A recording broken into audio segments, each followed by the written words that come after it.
এবারের ভোটটা শুধু জনপ্রতিনিধি নির্বাচন করার ভোট না, এবারের ভোট রাষ্ট্র রক্ষার ভোট। আপনার রাষ্ট্র আগামীতে কিভাবে চলবে তা নির্ধারণ করার ভোট।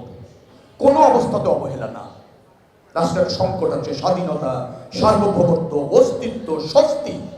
আগামী দিনে আপনার দেশ কিভাবে চলবে, আপনার মতো করে চলবে কিনা, আপনার চাহিদা ধারণ করবে কিনা, আপনার আকাঙ্ক্ষা ধারণ করবে কিনা, আপনার প্রবৃত্তি নিশ্চিত করবে কিনা, আপনার নিরাপত্তা নিশ্চিত করবে কিনা, সেই প্রশ্নের ভোট, খুব গুরুত্বপূর্ণ ভোট। অতএব আমি চাইবো আপনারা, আমার দল বিএনপি, এবং আমাকে আপনাদের পাশে রাখুন।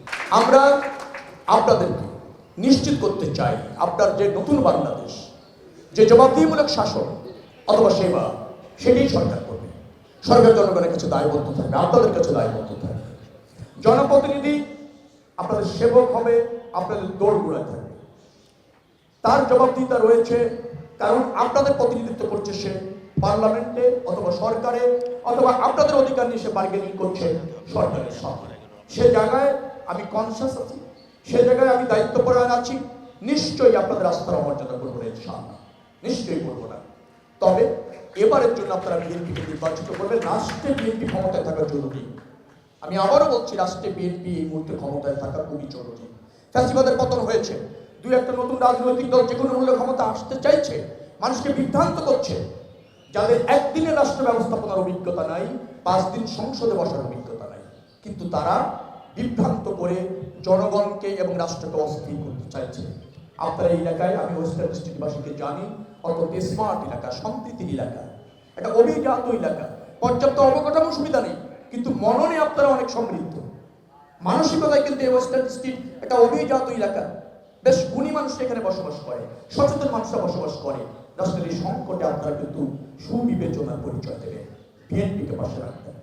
আধিপত্যবাদী শক্তিরা, কর্তৃত্ববাদী শক্তিরা বাংলাদেশ ভেঙে যাক মানে অকেজ হয়ে যাক, ফাংশন না করতে চাইছে। তো সে মুহূর্তে কে পারে, কার এই অভিজ্ঞতা আছে ইন্টারন্যাশনাল মহলে, দেশকে রিপ্রেজেন্ট করবে, দেশের পক্ষে বার্গেনিং করবে? Only BNP knows. দায় চাওয়া, দায় নেওয়া এবং দায়বদ্ধ করা, এ দুটোই নাগরিকের দায়িত্ব, এবং আপনারা সেই মানের নাগরিক। আপনারা ভোট অবহেলা করবেন না, নিরুৎসাহিত হবেন না, যে কোনো মূল্যে ভোটে যাবেন, সবাইকে নিয়ে যাবেন।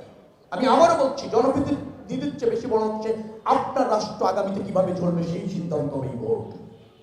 অনেক রক্তের বিনিময়ে ভোট, অনেক ত্যাগের বিনিময়ে ভোট। আপনাদের ভোটের জন্য আমি 193টা মামলা খেয়েছি আন্দোলন করতে গিয়ে, 97 দিন রিমান্ডে থেকেছি, 4 বছর 3 মাস জেলে থেকেছি, তারপর 9 বার গ্রেপ্তার হয়েছে, 4 দিন গুম থেকেছি। এই একটা গ্রহণযোগ্য নির্বাচনের জন্য, জনগণের ক্ষমতায়নের জন্য আপনাদের ভোটের জন্য। আসুন আমরা একটা সমৃদ্ধ বাংলাদেশ গড়ব। আগামী 12ই ফেব্রুয়ারির পর এই আকাঙ্ক্ষায় ধানের শীষকে ধারণ করি, বিএনপিকে পাশে রাখি, আর সেই বিএনপি এই এলাকার প্রতিনিধিত্ব করার ব্যক্তি হিসাবে আমাকে আপনাদের পাশে রাখে। আপনাদের সবাই সমৃদ্ধ জীবন কামনা করে শেষ করছি। আল্লাহ হাফেজ। বাংলাদেশ জিন্দাবাদ।